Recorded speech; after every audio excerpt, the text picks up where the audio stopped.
Merci pour ça. Les chaussettes de l'archiduc... Excusez-moi, je pourrais avoir un verre. Merci.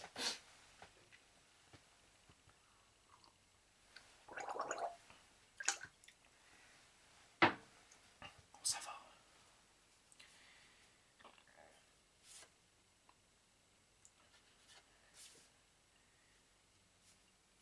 Eh putain, sans déconner, qui a écrit ça, là?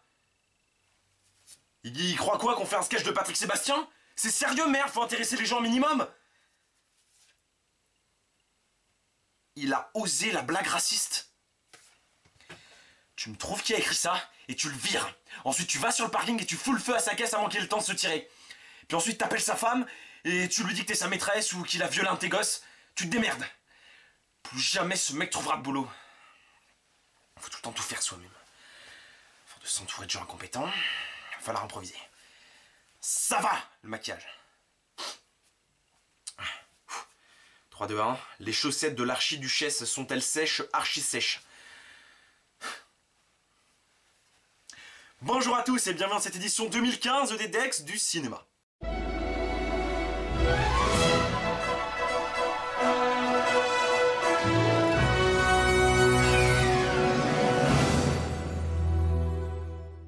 Donc bienvenue dans cette seconde édition des Dex du cinéma. Les Dex du cinéma, qu'est-ce que c'est? Eh bien c'est une cérémonie, totalement officieuse bien sûr, que j'avais créée l'année dernière, à l'époque où j'avais 1500 abonnés de moins, en réponse à certaines cérémonies officielles du cinéma, de remise de prix du cinéma, avec lesquelles, disons, je n'étais pas totalement d'accord. Donc en gros, c'est une cérémonie où je décide qui est nominé, où je décide qui reçoit les prix, que je présente, que j'écris et que je réalise parce que tous ces gens travaillent pour moi. Donc oui, vous pouvez y voir une espèce de monument érigé à mon narcissisme monumental. Voilà, donc en gros, le principe c'est que je donne mes récompenses, ce sont également mes catégories qui ne sont pas forcément celles des cérémonies officielles, et évidemment, je vous invite dans les commentaires à donner vos propres lauréats, c'est toujours très intéressant de comparer avec vous. T'as vu, ils pensent que j'accorde de l'importance à leur avis. C'est comme ça qu'on fait du fric. Donc voilà, c'est à peu près tout. Nous allons pouvoir débuter. Petite précision, on m'avait posé la question l'année dernière, donc je vais le repréciser. Toutes les cérémonies officielles font, qui se déroulent souvent en février d'ailleurs, traitent des films de l'année passée. C'est-à-dire que c'est par exemple de janvier 2014 au 31 décembre 2014, donc sur toute une année.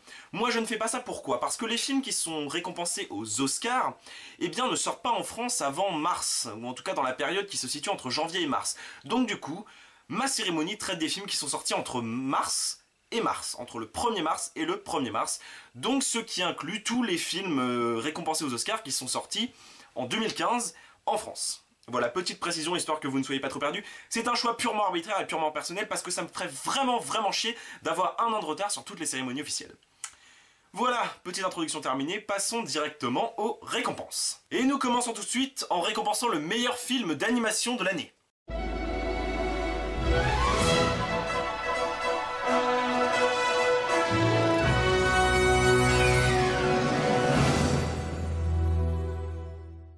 Et le Dex du meilleur film d'animation de l'année est décerné à Le Conte de la Princesse Kaguya.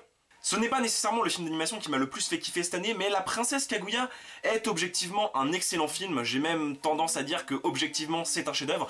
Je ne le qualifierai pas comme ça parce que l'histoire ne m'a pas vraiment parlé, etc. Mais en tout cas, l'animation japonaise, même si Miyazaki a pris sa retraite, continue de prouver, ça a notamment été le cas avec Les Enfants Loups à Miyuki de Mamoru Hosoda, qu'elle avait encore de beaux jours devant elle. Le Conte de la Princesse Kaguya est donc le récit d'une légende japonaise réalisée par le réalisateur du Tombeau des Lucioles, ce film devant lequel nous avons tous pleuré, sauf moi parce que je n'ai pas de cœur, qui, eh bien, pris le parti artistique d'avoir un dessin extrêmement épuré, et c'est ce qui fait toute sa réussite. En gros, quand vous arrivez devant ce film, sauf si vous avez vu Mes voisins les Yamada, vous avez très peu de chance d'être sensibilisé à cette touche, à cette patte artistique, et c'est vraiment ce qui fait toute la réussite du Conte de la Princesse Kaguya, et c'est notamment pour ça que j'ai à l'unanimité décidé de lui remettre ce prix, parce que sérieusement, ce film envoie. Et maintenant, parlons musique.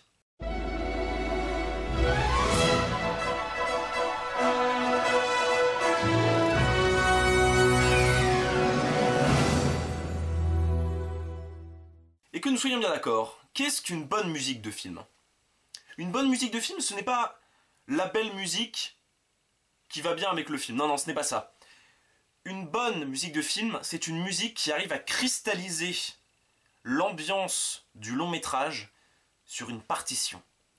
C'est ce genre de musique qui, lorsque vous l'écoutez, vous ressentez les mêmes émotions que vous avez vécues pendant le film, parce que c'est elle qui vous a procuré ces émotions, mais elle ne vous les a pas procurées seule. Ce n'est pas parce qu'une musique est belle qu'elle va recevoir ce prix, c'est parce que la musique a réussi à donner au film toute sa majesté. C'est donc pour ça que j'ai décidé de décerner le Dex de la meilleure musique de film à Mica Levi pour son travail sur Under the Skin. Pour moi, Mica Levi, avec Under the Skin, a vraiment réussi à livrer une bande-son tout bonnement exemplaire, parce que je n'ai jamais écouté une bande-son de ce type. C'est simple. Indépendamment, si vous l'écoutez en dehors du film sans avoir vu le film, vous comprenez ce que cette bande-son veut vous dire. Quelle est la cristallisation de cette peur de l'étrange, de cette chose qui est tapie dans le noir et qui nous traque, de cette chose qui se fait passer pour nous mais qui ne l'est pas, et qui est donc bien évidemment, comme vous en doutez, si vous avez vu le film, tout le sujet de Under the Skin. La bande-son est extrêmement insidieuse, extrêmement malsaine, mais franchement mal à l'aise, mais c'est un véritable chef-d'œuvre.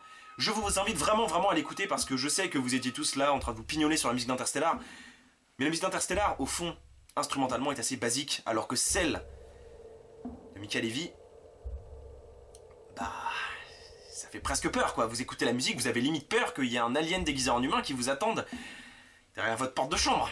On passe à la meilleure scène d'action de l'année.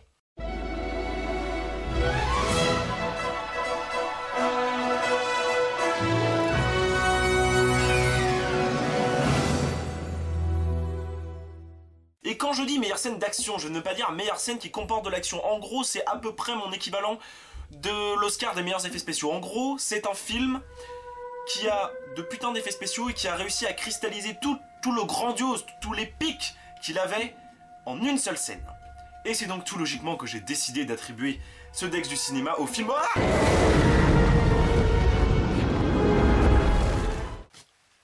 Ah, bon voilà, vous avez deviné quoi, évidemment The Hobbit 3, oui, je peux gueuler sur le film, mais putain cette scène est absolument dantesque. J'ai d'ailleurs été le premier à le reconnaître dans ma critique du film. Ouais, ça nique sa mère, ça défonce, carrément. Cette scène est ouf. Et même si j'ai pas trop aimé le film, même si je ne suis pas fan de la saga, je suis le premier à reconnaître que toutes les scènes avec Smaug sont ouf. Putain ouais, je sais être objectif, merde. Putain. Quoi? Mais j'insulte les spectateurs si je veux. Cohérence et cohérence, on parle les meilleures scènes d'action, maintenant on va parler meilleures scènes de l'année.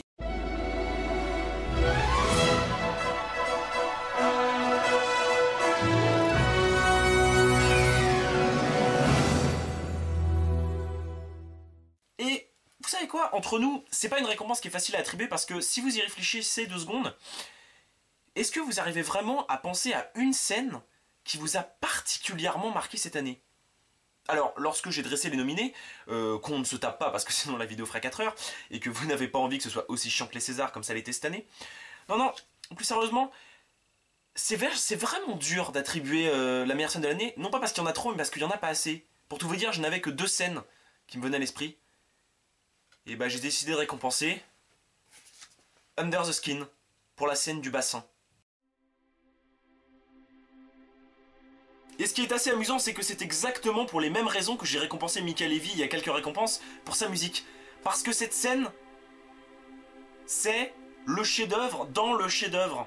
En fait, c'est-à-dire que c'est un peu comme si Under the Skin, tout ce que le film dégageait était résumé en une seule scène. Cet homme nu qui flotte dans un bassin entièrement noir et qui d'un seul coup se fait aspirer complètement l'intérieur du corps et n'est plus qu'une enveloppe vide qui flotte sur une espèce de lumière bleutée très très sombre. Cette scène est aussi magistrale qu'elle fout les jetons. Et ce film fout les jetons, alors que c'est pas un film d'épouvante. Cette scène, vraiment, j'en étais tétanisé. Vraiment un putain de chef-d'œuvre. Ce film n'a pas fait d'entrée, ce film a été incompris par énormément de gens, mais putain quoi, la scène du bassin, elle fout les boules. Parce qu'après tout, c'est aussi à ça que servent les decks du cinéma, vous faire découvrir des films que vous ne sauriez pas vraiment aller chercher vous-même. Combien 6 000 €, c'est tout? Putain. La prochaine fois, on dit non, on aurait parlé d'Interstellar, il nous aurait filé plus. La récompense que vous attendez, parce que c'est en gros le truc qui vous fait le plus souvent plaisir, c'est le prix spécial. Qu'est-ce que le prix spécial? Eh bien, c'est le prix décerné un grand réalisateur, enfin ce que j'appellerais un grand réalisateur, qui sort son nouveau film. L'année dernière, c'était Le Loup Wall Street qui avait été le lauréat de ce prix. Pourquoi je fais ça? Eh bien parce que souvent, les grands réalisateurs qui sortent de nouveaux films sont les grands oubliés des Oscars, et des Césars, et de tout ce que vous voulez. Donc voilà, j'ai décidé un peu de venger ça. Donc le Dex du prix spécial de l'année va à... J'ai vraiment écrit ça? Gone Girl de David Fincher. Parce que ouais, je lui en veux à Fincher, ouais. Je lui en veux de s'être cantonné à une réalisation ultra classique alors que le mec c'est un putain de génie. Oui, c'est bien monté, oui, c'est bien narré, oui, il y a des efforts de ouf. Mais putain, Fincher, tu fais des putains de plans, d'habitude ils sont où là tes plans? Mais je reconnais, je le reconnais, et vous voyez que je suis objectif. Vous ne pouvez pas m'accuser de ne pas être objectif.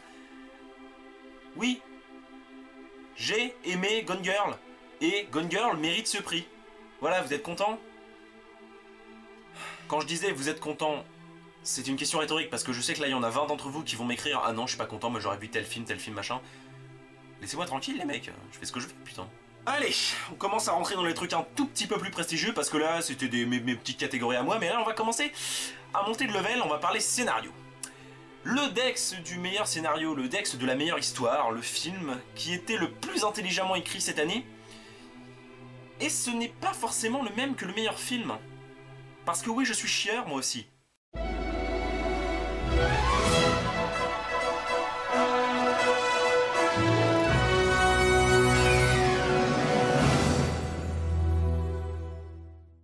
Là, pour le coup, je me rappelle avoir écrit ça. Hein. Voilà, donc le Dex du meilleur scénario, décerné à Her, de Spike Jonze. Sans réelle surprise, parce que ce Jones a tout simplement pondu l'un des meilleurs scénarios que j'ai eu le loisir de voir sur grand écran au cinéma. Ouais, vraiment, j'ai été captivé par le film, par les thématiques qu'il abordait, par tout ça, quoi. Une telle subtilité, une telle finesse dans son approche émotionnelle de ces situations, la façon de dépeindre la science-fiction, à l'opposé d'une science-fiction souvent dystopique, dont on a l'habitude avec des films comme Blade Runner ou Children of Men. Non, là, c'était beau, c'était bien écrit, c'était subtil, c'était prenant, c'était magistral, bref.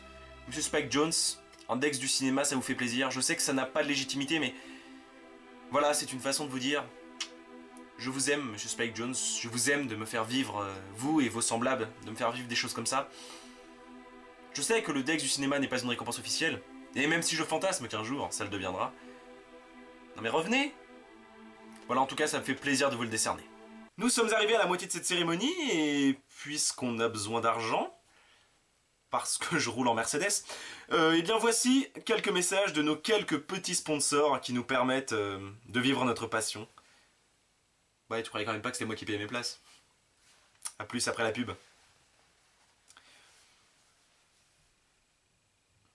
Tu coupes pas?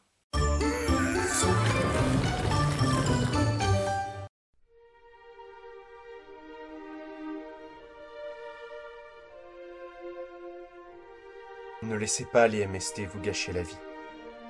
Préservatif Coco. Pour un monde plus beau.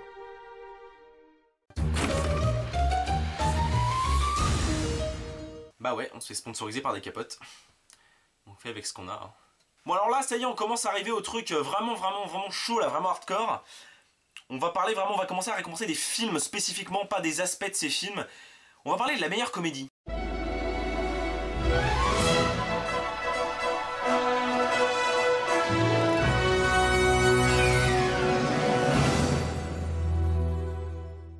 Parce que mine de rien, les comédies sont souvent oubliées dans les cérémonies officielles. Et la comédie n'est pas un putain de sous-genre. Faut arrêter de dire ça. Donc voilà, moi je récompense une comédie. Parce que oui, le film que je vais récompenser maintenant, c'est un putain de film. Le Dex du cinéma de la meilleure comédie, attribué aux Nouveaux Sauvages. Merde! C'est donc devant les Nouveaux Sauvages que je me suis tapé la plus grosse barre de ce mars à mars. Vraiment, j'ai pris un pied absolument monumental. Les Nouveaux Sauvages, c'est un film à sketch, c'est-à-dire qu'il raconte des histoires qui sont séparées, qui ne sont pas liées les unes aux autres. Et bien sûr, des personnages en Argentine, c'est un film argentin, qui décident de se venger de tous les tares, de tous les coups de pute, comme on pourrait dire en langage poli, que l'humanité leur a fait subir, et ils décident de se rebeller, voilà. À un moment donné, on tend plus l'autre joue, on prend l'extincteur et on défonce le mec au guichet. C'est un film absolument jouissif parce que c'est typiquement le genre de fantasme qu'on a tous. Alors chacun a son sketch préféré, moi en l'occurrence c'est celui du mariage comme beaucoup d'autres. C'est pas forcément le plus drôle mais vraiment j'avais un sourire béat pendant tout le sketch. C'est putain de bien réalisé, c'est putain de drôle. C'est typiquement mon genre d'humour, c'est-à-dire que c'est un humour noir, c'est un humour méchant. Je l'ai vu à une période difficile de ma vie, j'étais en plein divorce, je jonglais entre les putes, la drogue, tout ça. Et ce film m'a fait du bien et vraiment, si vous avez envie de voir une putain de comédie, regardez Les Nouveaux Sauvages. Allez, on s'est marré, on a pété un coup, comme on pourrait dire en langage poli. Ouais, vous avez vu, c'est chiant, hein. Je regarde les récompenses avant vous, avant de dire le prix. On va parler du meilleur film poétique. Le meilleur film poétique, c'est ce film qui vous savez, qui fait des petits papillons autour de vous. Genre quand vous sortez du film, vous vous dites putain, je viens de voir Rimbaud adapté en film. Rimbaud est un poète. Laissez tomber.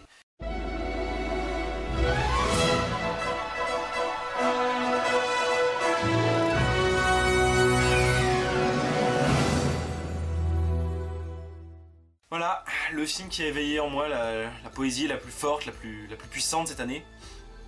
Bien écoutez, ça fait déjà 2 récompenses pour le même film, ça va commencer à me faire chier ça. Meilleur film poétique de l'année, Her, de Spike Jonze. Et comme je vais me répéter, on va faire ça vite. C'est exactement pour les mêmes raisons que celles pour lesquelles je lui ai décerné le meilleur scénario, c'est-à-dire que ce film arrive à traiter la thématique de l'amour de façon totalement renouvelée en lui donnant une profondeur abyssale. C'est pas très bien formulé, disons plutôt une profondeur absolument magistrale. Vous voyez ce frisson de l'infini que vous ressentez parfois lorsque vous vous dites que on est là et que tout le reste c'est l'univers. Et bah moi ça m'a fait ça devant Her. Quand je me suis dit, l'amour c'est pas que des réactions chimiques. On est plus que ça. Ça n'a pas de limite. Les sentiments n'ont pas la limite physique que nous avons nous. Et ils peuvent nous transporter tellement loin, nous faire vivre tellement de choses. Ce sont les moteurs de nos vies. Et le voir traité d'une façon aussi intelligente dans un film de science-fiction qui ose quelque chose de différent que les explosions et les putains de cyborgs. Vraiment pour moi, Her c'était une réussite magistrale. Et puis... ça nique et tout quoi, ça défonce tout, je suis désolé quoi. Oui je sais que je suis vulgaire, mais c'est bon, on mettra un moins de 16. Non vraiment, pour moi ça défonce quoi. Bravo. Chapeau les mecs et merci de m'avoir fait croire en l'amour le temps d'un film. Et là on arrive aux 4 récompenses les plus prestigieuses. Meilleur acteur, meilleure actrice, meilleur réalisateur, meilleur film. Et on commence par meilleur acteur.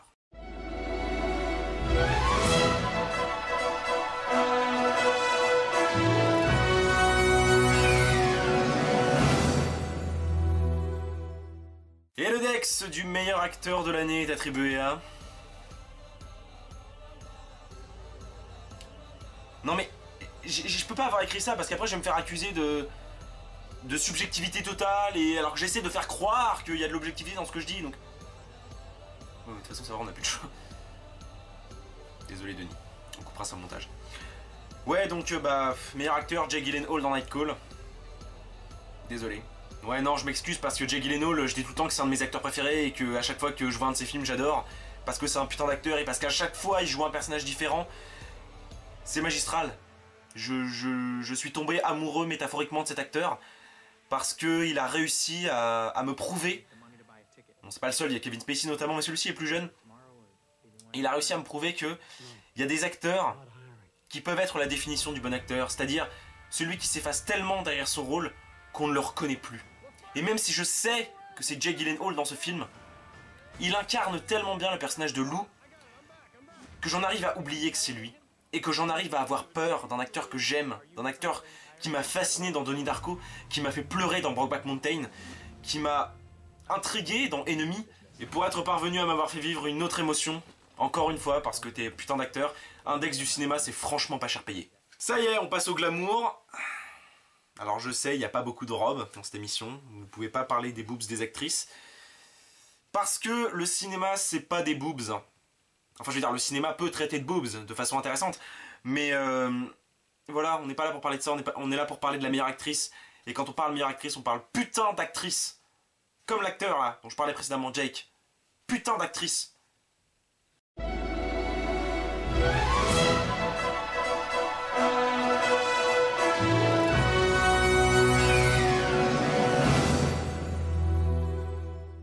Et le Dex du cinéma de la meilleure actrice est attribué à Marion Cotillard pour 2 jours, 1 nuit.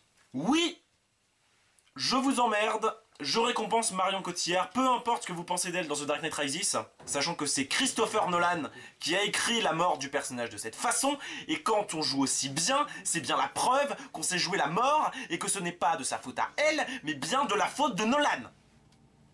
Putain. Non, désolé, c'était un petit coup de gueule que je voulais pousser, parce que j'en ai vraiment ras le cul qu'elle s'en prenne plein la gueule alors que c'est une putain d'actrice. Et ce film le prouve. Encore une fois. Marion, où j'aime bien m'adresser aux acteurs même s'ils sont pas là parce que ça me rapproche d'eux. Écoute, merci à toi aussi parce que je suis capable de comprendre ton jeu d'acteur. Je suis capable de voir jusqu'à quel point tu es allé pour interpréter ce personnage de femme qui se bat contre la vie en fait tout simplement. Un film beaucoup plus intéressant qu'il n'y paraît d'ailleurs, on pourrait croire à un petit drame facile et tout, mais c'est bien plus intéressant que ça. C'est vraiment poignant comme film. Et Marion, tu as changé ta façon de parler. Toi qui es si glamour, si élevé socialement entre guillemets parce que tu es une star du cinéma, tu as réussi à te plonger parfaitement, à parfaitement incarner de manière totalement crédible cette petite femme de classe moyenne qui se bat pour garder son emploi. Tu as changé ta façon de parler, ta façon de te comporter, bref. T'es une putain d'actrice et ta performance m'a ébloui dans ce film. Donc un Dex du cinéma, encore une fois, c'est pas cher payé. Je sais que les Dex du cinéma, ce n'est pas une récompense officielle, etc. etc. Laissez-moi tranquille, laissez-moi croire à mes rêves. Bon, on parle meilleur réalisateur. Je pense pas que ça va être une surprise, mais bon. Vous êtes là, alors autant continuer.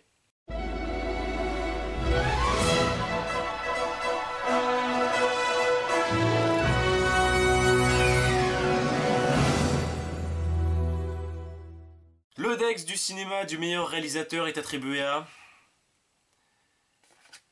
Alejandro González Iñárritu pour Birdman ou La surprenante vertu de l'ignorance. Il est quand même fort le gars. Il a réussi à me bouffer 30 secondes de temps de parole juste avec son nom et le titre du film.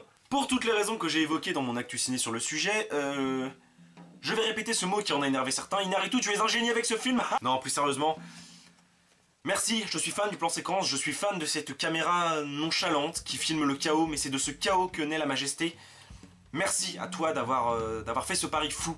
Ce pari fou de faire un faux plan séquence, de filmer l'effervescence du show business, ce monde où rien ne s'arrête jamais, mais également de filmer ces personnages qui, même lorsqu'ils sortent de la scène, doivent de nouveau jouer et donc sont constamment filmés, sans que la pression se relâche un seul instant. Merci d'avoir fait le pari fou de réaliser Birdman simplement parce que c'est grâce à toi quand même que j'ai pu vivre une putain d'expérience la plus belle, la plus intense dans une salle obscure jusqu'à ce jour. Sérieux, merci quoi. Ta caméra, voilà. On dirait que tu sais pas ce que tu vas filmer. On dirait que ça avance un peu tout seul comme ça, voilà. On sait pas trop, on filme et tout. On a l'impression que tu filmes le chaos. Mais c'est lorsqu'on se rend compte que mis bout à bout, le chaos, ça forme une continuité parfaite. Qu'on finit par comprendre, j'en bégaye, qu'on finit par comprendre que t'es un putain de réalisateur et que juste tu as eu une démarche, que tu l'as exploité à fond et que c'était fini quoi. Sérieusement, merci à toi.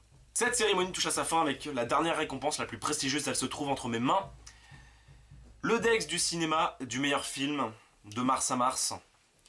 Mon film préféré de cette période de temps de 1 an, mais qui n'est techniquement pas cette année.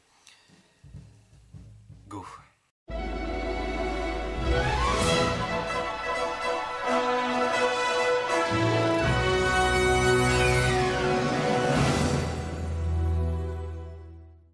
Et le Dex du cinéma du meilleur film de l'année est attribué à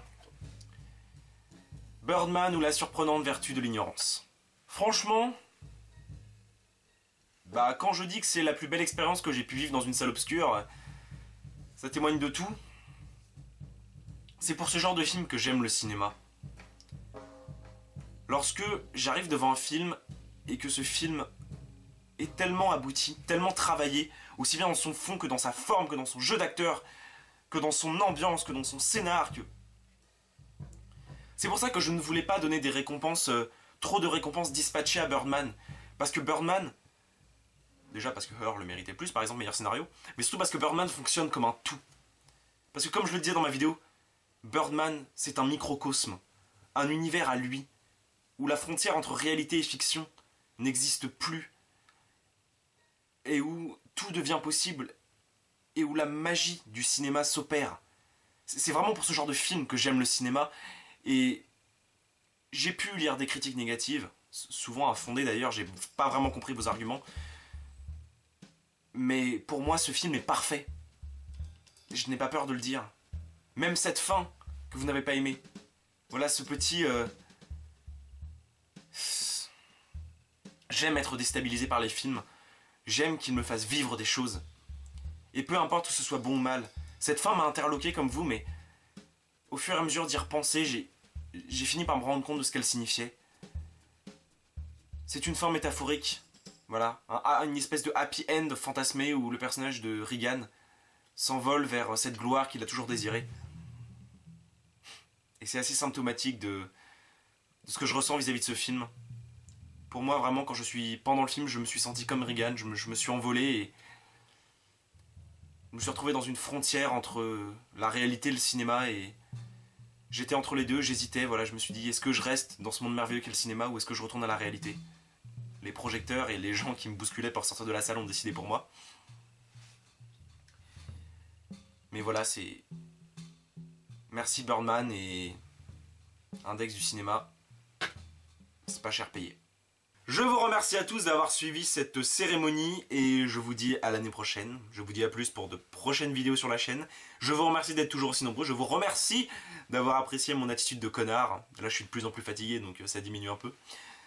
Vraiment, merci à vous. Merci de me faire gagner autant de thunes. Merci de pouvoir me faire rouler en Mercedes.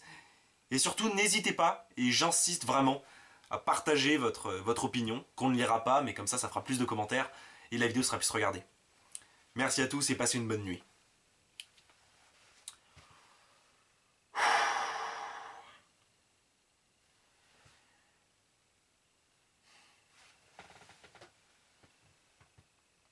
Ah, peut-être pas.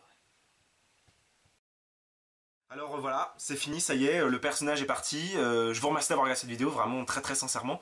Et voilà, je voulais faire quelques petites précisions parce que certaines personnes l'année dernière me l'avaient reproché. Alors évidemment, je n'arrête pas de dire que je me fous de votre gueule, que j'en ai rien à foutre de votre avis, que vous me faites que gagner de l'argent, etc. Je suis une parodie de présentateur télé, d'accord? C'est quelque chose, le principe des decks du cinéma, c'est quelque chose d'assez satirique et en même temps c'est une expression de ma passion pour le cinéma, donc évidemment c'est pas vrai, évidemment je veux que vous partagiez votre avis parce que ça m'intéresse vraiment de pouvoir débattre avec vous, c'est mon avis, j'ai une chaîne YouTube donc je le partage, mais vraiment partagez le vôtre, ça me fera énormément plaisir. Et puis voilà, merci de faire vivre cette aventure, voilà, on avance petit à petit et j'espère qu'on ira loin ensemble. Je sais que c'est ultra démago de dire ça et que tout le monde dit ça, mais vraiment, merci à vous quoi, genre vous me soutenez, genre voir vos messages de soutien et tout, ça me fait ultra plaisir et merci aux 2000 abonnés. Voilà, en espérant maintenant on atteint les 3000 et puis ce sera bon. J'espère qu'on va continuer de grimper, qu'on va faire ça ensemble. Puis je vous dis à plus pour de prochaines vidéos. Ciao tout le monde.